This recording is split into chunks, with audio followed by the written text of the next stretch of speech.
আসসালামু আলাইকুম প্রিয় মালয়েশিয়ান প্রবাসী বাংলাদেশি ভাইরা, আপনারা সবাই কেমন আছেন? আশা করি সকলেই ভালো আছেন এবং নিরাপদে আছেন। আজকে থেকে শুরু হলো মালয়েশিয়াতে এই পাসপোর্ট কার্যক্রম। তো আপনারা সকলে জানেন এক্সপার্ট সার্ভিস এসডিএন বিএসডি একটি এজেন্সির মাধ্যমে ওয়ান স্টপ সেন্টার যেটাকে বলা হয় হাইকমিশনার, কিন্তু তার মাধ্যমে ই পাসপোর্টের কার্যক্রমটা শুরু করেছে। আমরা নোটিশ দেখেছি হাইকমিশনার থেকে এবং বিভিন্ন কত খরচ হবে, কত চার্জ লাগবে, আদারের সকল ডিটেলস দেখেছি। কিন্তু সবচাইতে বড় কথা হচ্ছে এই ই পাসপোর্ট তৈরি করার জন্য মালয়েশিয়াতে সকল বাংলাদেশিরাই কি ই পাসপোর্ট করার সুযোগটা পাবে, বা কারা ই পাসপোর্টের সুযোগটা পাবে এবং কারা পাবে না। আজকের ভিডিওটা থাকবে এই বিষয়ে। আশা করি ভিডিওটা মোস্ট ইম্পর্টেন্ট হতে যাচ্ছে প্রত্যেকটা প্রবাসীর জন্য, যারা এই মুহূর্তে বা পরবর্তীতে ই পাসপোর্ট তৈরি করবেন। তো কি স্কিপ করে দেখবেন না, সম্পূর্ণ ভিডিওটা আমার সাথেই থাকবেন।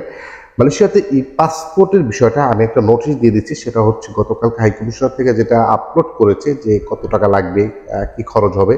আদারওয়াইজ এই পাসপোর্টটা এখন কারা পাবে কারা পাবে না, মুখ্য বিষয় হচ্ছে এটা। এই পাসপোর্ট চালু করলেই যে সব কিছু সমাধান করলো তা না। তারপরও আমরা দেখেছি যখন হাইকমিশনার নতুনভাবে একটা প্রজেক্ট চালু করে তার পরিবর্তনটা 2-3 মাসের মধ্যে নিয়ে আসে। তো যারা আমি গতকালকের আগে একটা ভিডিও তৈরি করে বলেছি তাদের এই পাসপোর্টের ভীষণ প্রয়োজন, তারা অবশ্যই কিছু দিন বা 2-1 সপ্তাহ অপেক্ষা করতে পারেন। কারণ নতুন একটা প্রজেক্ট চালু হলে সেখানে অবশ্যই বিভিন্ন জটিলতা থাকে, তার পরবর্তীতে কিন্তু এটা ইজি হয়ে যায়। যাই হোক, আমরা মেন পয়েন্টে চলে আসি। সেটা হচ্ছে ই পাসপোর্ট কারা পাবে। সর্বপ্রথম হচ্ছে যাদের পাসপোর্টে রানিং ভিসা আছে, তারা এই পাসপোর্ট তৈরি করতে পারবে। হ্যাঁ, রানিং ভিসা কি? PLKS, যেটা 1 বছরের ভিসা দেয়। জিনুইন যে চপটা স্টিকারটা থাকে, অনেকে ভাবতে পারেন ট্যুরিস্ট ভিসা আছে বা আদারওয়াইজ অন্য ভিসা আছে। না, রানিং PLKS এর ভিসা যদি আপনার থেকে থাকে, মানে 1 বছর ওয়ার্ক পারমিট যদি আপনার থেকে থাকে রানিং ভিসা, সেক্ষেত্রে আপনি এই পাসপোর্টের জন্য আবেদন করতে পারবেন। আমরা গতকালকে দেখেছি বিভিন্ন প্রবাসীরা বিভিন্ন সেক্টর থেকে এই পাসপোর্ট তৈরি করে দেবে। শুধু তা না, আজকে আমি পেজের নামগুলো বলবো না, বিভিন্ন পেজ বিভিন্ন জায়গা থেকে অ্যাড দিচ্ছেন। পাসপোর্টের যত জটিলতা আছে তারা সমাধান করে দিবে।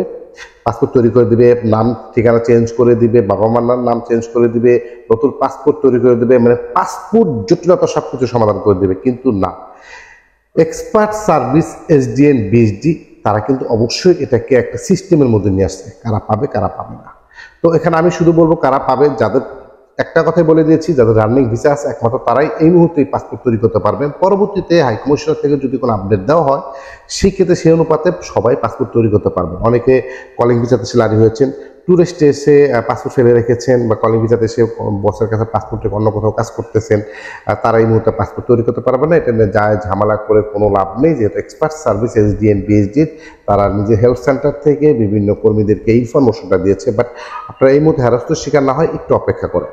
আর যারা আপনাদের পাসপোর্ট বানানোর জন্য প্রণবতা দেখাচ্ছে, সেখান থেকে দূরে থাকার চেষ্টা করেন। পরবর্তীতে আপনার কাছে সব কিছু পানির মতন ক্লিয়ার হবে। তো এখানে আরও একটা পরিবর্তন আসবে। আমাদের লিটু ভাই, আপনারা জানেন, প্রবাসীদের নিয়ে বিনা স্বার্থে দীর্ঘদিন যাবৎ অনলাইন সোশ্যাল মিডিয়াতে ইনফরমেশন দিয়ে যাচ্ছে।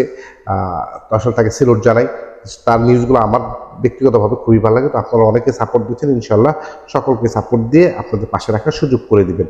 এবং এই পাসপোর্ট তৈরি করার জন্য যারা এই পাসপোর্টটা তৈরি করবেন, তাদের প্রথমত হচ্ছে এক্সপার্ট সার্ভিস এসডিএন বিএসডিতে আপনার অ্যাপয়েন্টমেন্ট নিতে হবে। সেখানে গিয়ে পরবর্তীতে আপনার ফর্ম ফিল আপ করতে হবে এই পাসপোর্টের জন্য। ফর্ম ফিল আপ করার পর সেখান থেকে আপনাকে এক্সপার্ট সার্ভিস থেকে কিছু কর্মী নিয়ে যাবে হাইকমিশনারে। আপনার বায়োমেট্রিক, সেটা হচ্ছে ফিঙ্গারপ্রিন্ট কমপ্লিট করার পরবর্তীতে কিন্তু আপনার পাসপোর্টের কার্যক্রমটা শেষ হলো। যদি বায়োমেট্রিক মানে ফিঙ্গারপ্রিন্ট না করতে পারেন ওই দিন, সেক্ষেত্রে পরবর্তীতে আবার অ্যাপয়েন্টমেন্ট নিতে হবে এক্সপার্ট এসডিএন বিএসডি বরাবর। সেখানে গিয়ে আবার আপনার হাইকমিশনে গিয়ে বায়োমেট্রিক মানে ফিঙ্গারপ্রিন্টটা কমপ্লিট করতে হবে। যদি একটা লেন্দি প্রসেসের মধ্যে চলে গিয়েছে, আশা করা যাচ্ছে হাইকমিশনার এটা একটু দৃষ্টিভঙ্গিতে নেবে। এটা একটু পরিবর্তনশীল বা আরও শর্ট টাইমের মধ্যে কীভাবে কর্মীরা এই পাসপোর্টগুলো হাতে পেতে পারে। তো সর্বশেষ কথা হচ্ছে, মালয়েশিয়াতে এই পাসপোর্ট চালু করেছে, বেস্ট অফ লাক। আমরা অনেকটা হ্যাপি। এটা খুবই ভালো একটা কাজ করেছে হাইকমিশনার এবং মালয়েশিয়ার বাংলাদেশ প্রধানমন্ত্রীকে আমরা সিলোট জানাই। কারণ মালয়েশিয়াতে দীর্ঘদিন এই পাসপোর্টের জন্য হাজারো কর্মী বিভিন্ন জটিলতাতে ছিলেন। তো হয়তো বা ভিসা যাদের আছে তাদের পাসপোর্টটা দিচ্ছে এই মুহূর্তে, পরবর্তী হয়তো সিস্টেম চেঞ্জ হবে, ততটুকু সময় আমাদের অপেক্ষা করতে হবে। তো সকলে ভালো থাকবেন, নিরাপদে থাকবেন। দেখা হবে নেক্সট কোনো ভিডিওতে। আসসালামু আলাইকুম।